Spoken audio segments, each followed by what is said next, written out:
Yo, pull up a chair, let the real talk begin. Faith on the table where the brothers lock in. Life gets heavy, but we stand our ground. Truth in the room when the circle comes round. No mask, no front, just real man here. Talking about faith through the doubt and the fear. From the grind of the week to the lessons we share. Welcome to the men's round table, pull up a chair. Men's round table series, step inside. Real men, real faith where the truths collide. Voices at the table where the stories get shared. Welcome to the men's round table, pull up a chair. What if the principles that create world-class athletes could also transform the way that we lead, work, and live? Today's guest is the internationally recognized authority on sports science and human performance. Excited about this conversation. A Hall of Fame coach, scientist, and entrepreneur. He's co-founded also Johnson & Johnson's Human Performance Institute. Let's welcome Dr. Jack Groppel to the stage. Dr. Jack. Hey, how are you? Good to have you here, man. How are you? Great, thanks. Excited All for right. this. Same here, sir. Same here. All right, so let's jump into it. So your career seems to be focused on one central question, Dr. Jack. How do we help people perform at their highest level? I'm a high-performance coach. I try to live, a high-performance life in areas. Love to hear what you discovered about human potential that most folks misunderstand. Yeah, it's fascinating. In the early 80s, I developed a concept called the corporate athlete because we learned so much from world-class athletes and how they perform and how they train. And the interesting thing is that an athlete, they practice and they practice and they practice, and they actually perform very little of the amount of time that they're involved in their activity or sport. In the real world, we perform and perform and perform, and we really don't practice very much. And that's really an interesting phenomenon right there. Yeah, I'm trying to figure out why that is, but maybe we can get into it before the show's over. Maybe we have some semblance of an idea.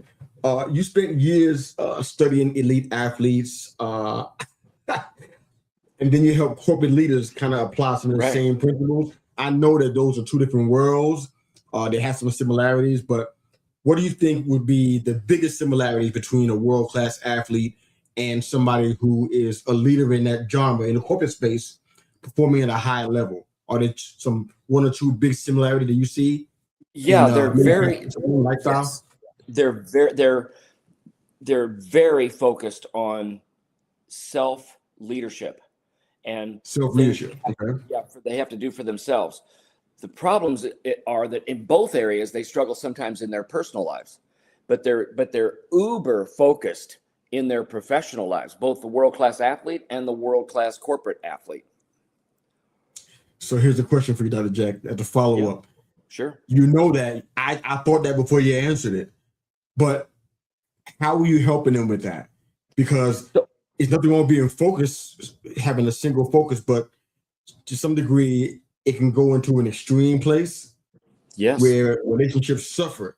Are you that part of your capacity? Do you help them with that part, or do you kind of just help them point to it and help them get maybe help from elsewhere? Are you involved in that process? You actually nailed the word. You said the word capacity. And what we have to do as individuals is step back and assess where are we physically, emotionally, mentally, and spiritually. And then what is our capacity? Because, it might be really, really good physically. For example, a world-class athlete, they have a really high purpose to why they perform, why they want to fight, why they want to compete. They're extremely fit. So physical and spiritual for the world-class athlete, and spiritual doesn't necessarily mean faith, it just means purpose-based, but they're on a mission and they have an incredible stress there. Then they have mental and emotional stress as well, but the world-class person in life and in the corporate world, they don't really do very much in the physical and in the spiritual. We find they really spend most of their life in the emotional and mental areas. So it's assessing where you are and where you might be a little bit deficient and where you could get better. I get that, Dr. Jack. One thing I think is a challenge for me to kind of understand, maybe you can help me out with a little bit, whether it's even in a coaching space, talking to a client or counseling somebody in a spiritual basis. The idea of kind of not only walking in excellence, but sustaining it.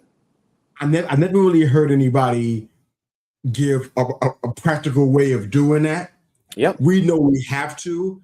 I don't Mhm. care if you're an athlete. It does definitely apply in athletics. I'm a big fan of athletes. I was a former one to a lesser degree. So I get the need for sustained excellence. I'm sure it's the same in the corporate world. I saw when I was with the government. It was a big part of what we were doing. Yep. But is there a practical way to sustain excellence? Because it sounds like it's really a lofty goal that normal people can't fulfill.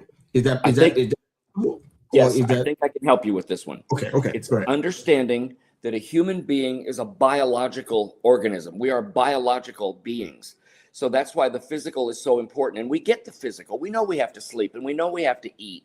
And we know, Yes. we get it. We get it. We get the physical, but we're also the emotional, the mental, the spiritual, what I talked about. But here it is now. See, we cannot be, remember when we were kids and we tried to find the flattest rock possible and skip it across the pond or the lake. Oh yeah.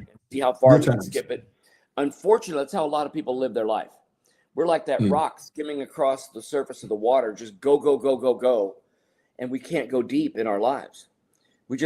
So we're linear. That's the word. It's linear. Well, linearity here, now stay with me because I'm going to try to do this real quickly. EEG from the brain looks like this. EKG from the heart looks like this. EMG, electromyography from the muscle, looks like this. Nothing in life biologically looks like this. When it does, you're dead. You don't have problems anymore. When you're linear, so think about how we live our life. If we live our life in a linear way, just go, go, go, go, go, we don't have the energy. So what we have to do, and here it is, to increase your capacity, you must be able to recover and recapture energy in all 4 dimensions. So you learn to be really good in recovery. And this is where the world-class athletes have really taken the world by storm in understanding this in the last 50 years, that recovery has to be scheduled as much as training. Because what happens is stress is the stimulus for growth. Recovery is when you grow. If you have no recovery, you have no growth. Oh my goodness. All right. Yeah, that's a mic drop. I love talking peak performance because I really feel like even if you're not an athlete, there's definitely some applicability, if I can say that, to that. In your research, biomechanics, performance science, things I find very interesting. I'm a big fan of sports science and sports psychology. I really get into it. I really geek out about it. You work with organizations that deal with athletes at the highest level. What do you think now? This could be sports, this could be in the corporate world, this could be in a regular space, coaching, whatever it is that we may do that we're very passionate about.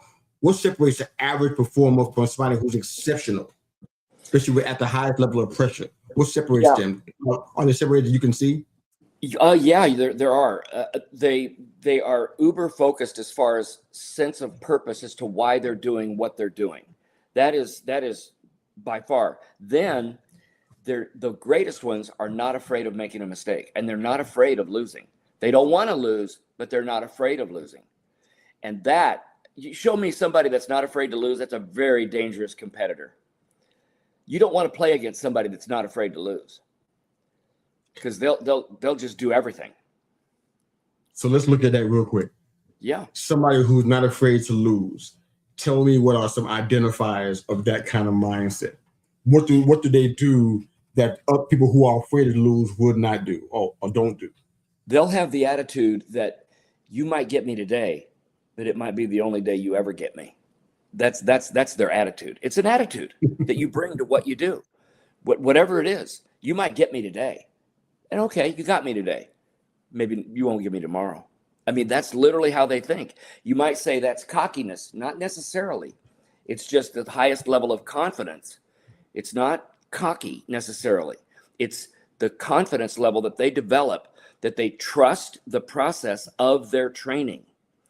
They trust the process of their training so that, you might beat me today, but I'm going to learn from this loss and I'm going to be better tomorrow and I'll get you.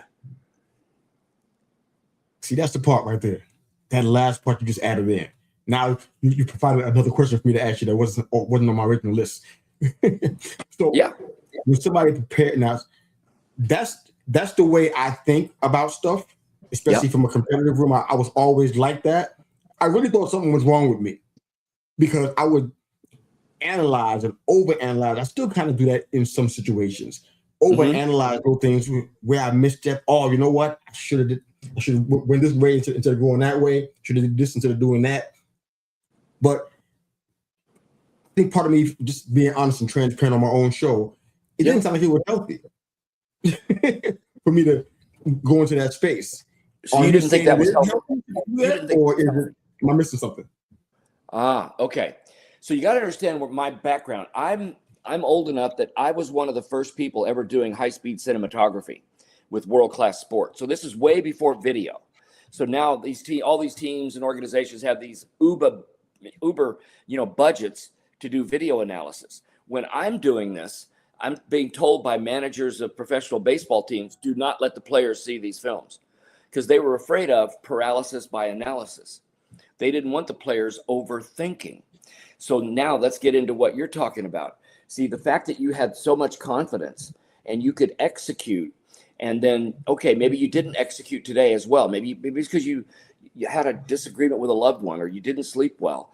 Or there might be a lot of reasons why. Maybe you didn't manage mistakes well today, but there's the idea that you're going to grow and get better because of what you did. And that's why video and replay is so important now.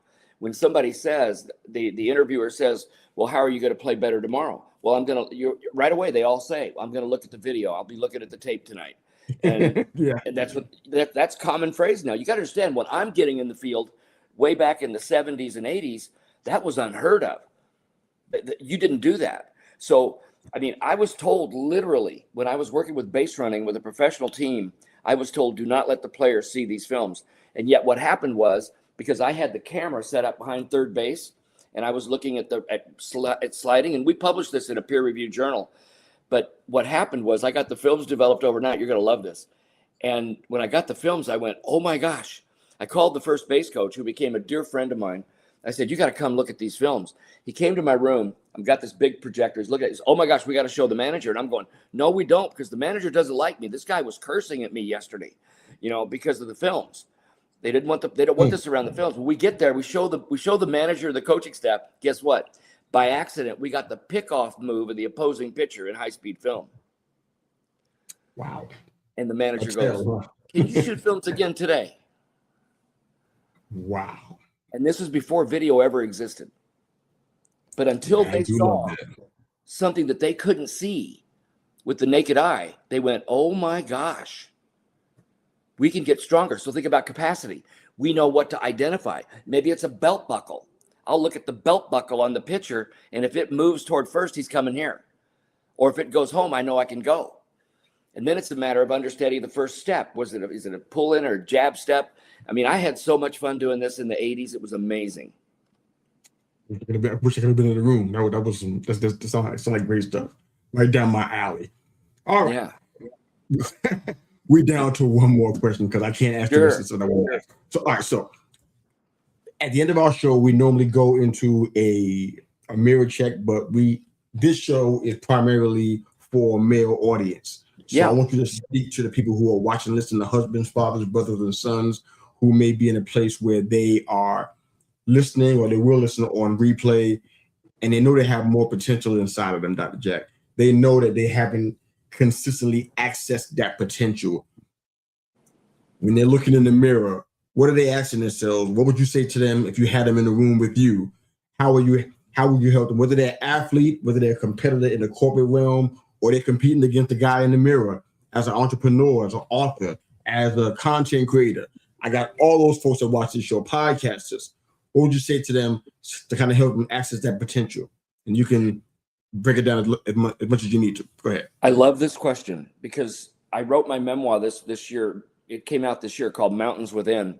And the reason I wrote it, I could have never written this before because of because I was very vulnerable.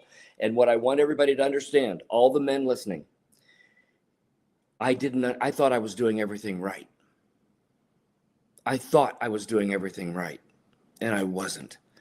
I was struggling with relationships, and it was until I hit rock bottom in 1996. I was in the hospital, and here I am. I'm well known. I'm flying all over the world.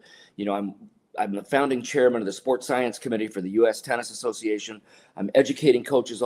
I was in the hospital for 15 days with a PICC line into my heart with a staph infection. I had one person come visit me in the hospital outside my family. And I'm going, wait a minute, what the heck? Now, I had people call me, don't get me wrong, but I'm going, wait a minute, what's going on here? And I realized that I wasn't, even though I was excelling in performance, I wasn't investing energy in other people's lives. And I said, that's got to change. So I went down this faith path. I recommitted to my faith. And then in 2008, I went to China by myself and I adopted my son.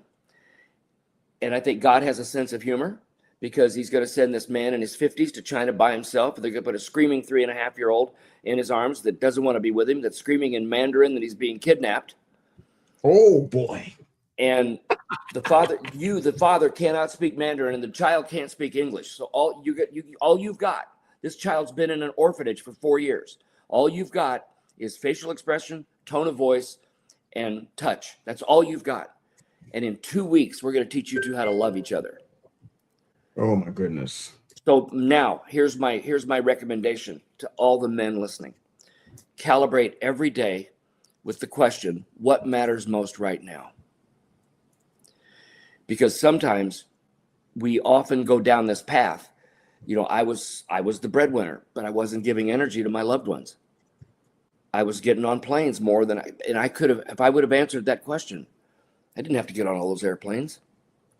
Definitely. What matters most right now? And you could even do this at lunch or at 3 o'clock in the afternoon. If you've got a child and they've got a concert and you've got a call coming up at 4, okay, can you reschedule that call? Or can you do something so you don't miss your child's concert? Because what matters most right now will help you calibrate the next step you take. And that's why I wrote my memoir, Mountains Within. Good stuff, sir. Thank you so much for being here and for sharing such a great story and indulging me in my sports fetish. I appreciate it, sir. Thank you so much, man. It's so great to be with you. Thank you. I got your link up on the screen. It's a long one, so I won't try to read the entire thing. So if you're listening to the show but not watching us yet, it's in the show notes. It'll also be in the comment section. You can grab this very long link to find Dr. Jack and his work. I'm excited about hearing what people think about what you've been doing, even on this show. So I'm excited about that. Yeah, let's do it again sometime. Sir? Let's do it again sometime. Okay. Anytime you'd like, sir. I love that. So for those that are watching this, hope the episode resonates with you. If it does, share it with somebody who's committed to becoming better, leading stronger, unlocking their next level of performance. You can reach Dr. Jack at that link. It's in the comment section and in the show notes, of course. I'd love if you subscribe to our YouTube channel and this show. They call me Mr. U and the Men's Roundtable Series podcast, or wherever you get your podcast from. I'd love to keep the conversation going. And don't forget, before we sign off, the difference between you and who you are and who you'll become is found in what you do every single day. Thanks again for being a part of the conversation. That's Dr. Jack. I'm Mr. U. Have a great day. Thanks again for watching and listening. Husbands, fathers, brothers, and sons, this is your episode. Have a good Men's Roundtable Series, step inside. Real men, real faith, where the truths collide. Voices at the table where the stories get shared. Welcome to the Men's Roundtable, pull up a chair.